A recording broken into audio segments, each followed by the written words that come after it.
They say time heals everything, but nobody tells you what it breaks first. Before the years soften the pain, before memories blur at the edges, time takes the loud things, footsteps in the hallway, laughter at the dinner table, the sound of someone calling mom from the other room, and it turns them into silence. And this story? This is about that silence. This is about a promise made in love, broken by distance and paid for in years. This is the mother's promise. And if you've ever left home, or waited for someone who never came back the same, this one's gonna hit different. Every morning, just before sunrise, she wakes up without an alarm. She doesn't need one anymore. Her body learned the schedule years ago. The house is quiet, too quiet, the kind of quiet that feels heavy instead of peaceful. She sits on the edge of her bed for a moment, rubbing her hands together like she's warming them over an invisible fire. Then she stands and walks slowly toward the kitchen. The floor creaks in the same places it always has. She knows exactly where to step. She's memorized this house the way you memorize a face you love, every line, every flaw, every memory carved into the walls. She pours herself a cup of coffee she barely drinks and walks to the window. That window has become her world. She stands there every single day, eyes scanning the road like she's watching the ocean, waiting for something familiar to rise out of the distance. She tells herself she's not waiting. She tells herself it's just a habit. But deep down she knows the truth. She's waiting for her son. She remembers the day he left like it was burned into her brain. He stood in the doorway, backpack slung over one shoulder, excitement and fear fighting for control in his eyes. He was young, hungry for more, tired of small-town limits and big dreams that felt trapped. He talked about a better life, better money, better opportunities, a future that didn't smell like dust and old paint. She listened, nodded, smiled, even though every word felt like a small cut. And when he hugged her goodbye, she held on just a second longer than she meant to. "I'll come back," he said. "I promise. This isn't forever." She believed him, not because she was naive, but because he was her son. And when your child makes a promise, you don't hear it with your ears. You hear it with your heart. At first, he called all the time. Long conversations about his new job, the city lights, the people he met. He sounded alive, like the world had finally cracked open for him. She'd sit at the kitchen table with the phone pressed to her ear, smiling so hard her cheeks hurt. She'd imagine him walking busy streets, laughing, becoming someone bigger than the boy who grew up in that house. She was proud. God, she was proud. Then the calls got shorter. Then they got spaced out. Then sometimes they didn't come at all. She told herself he was busy. That's what good mothers do. They make excuses so their children don't have to carry guilt. She never complained, never demanded, never said, "You promised." She just waited. Days turned into weeks, weeks into months. The seasons changed, and the world outside her window kept moving, even though her heart stayed stuck in the same place. People asked her about him all the time. "How's your son doing?" They'd say at the store or after church. She'd smile and say, "He's doing great, real great."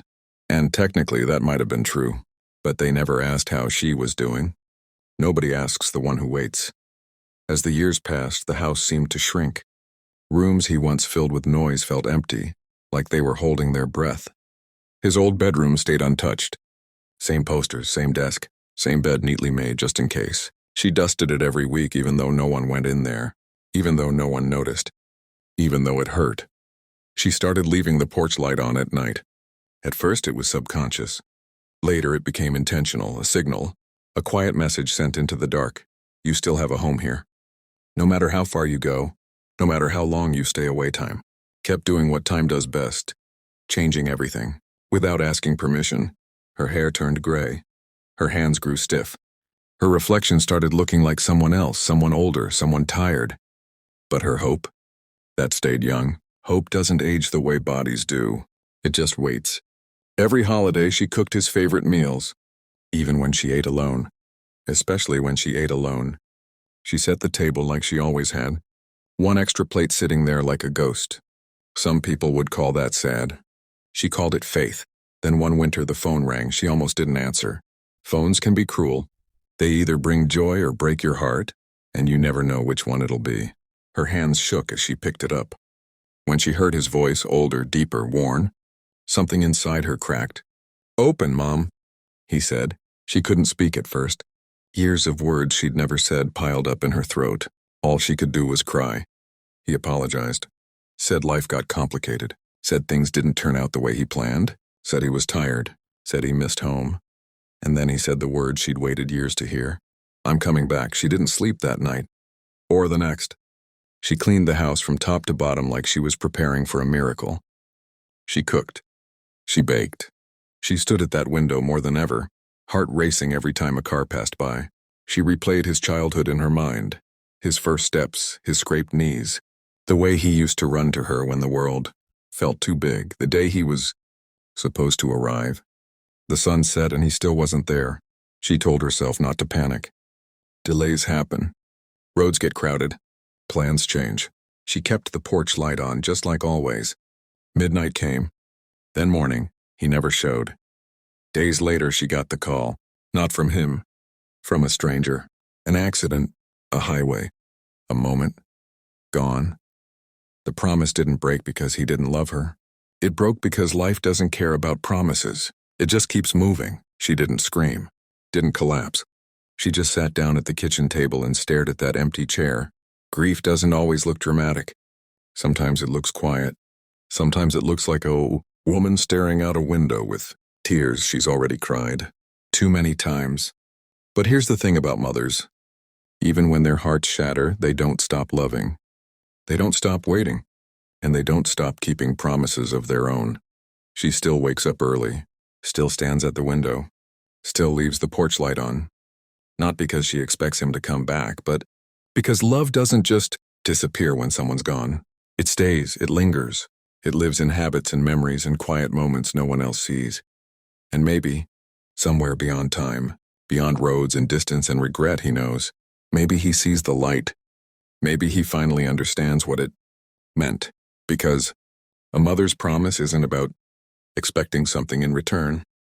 It's about loving without limits, waiting without conditions, and holding space for someone, even when the world tells you to move on. So if you're watching this and you've been putting off that call, that visit, that I'll come home someday, don't wait. Time doesn't pause. Roads don't rewind, and there's probably someone standing at a window right now, believing in a promise you forgot you made. Call your mom, come home, or at least let her know she still matters, because some lights stay on forever, and not everyone gets to see them again.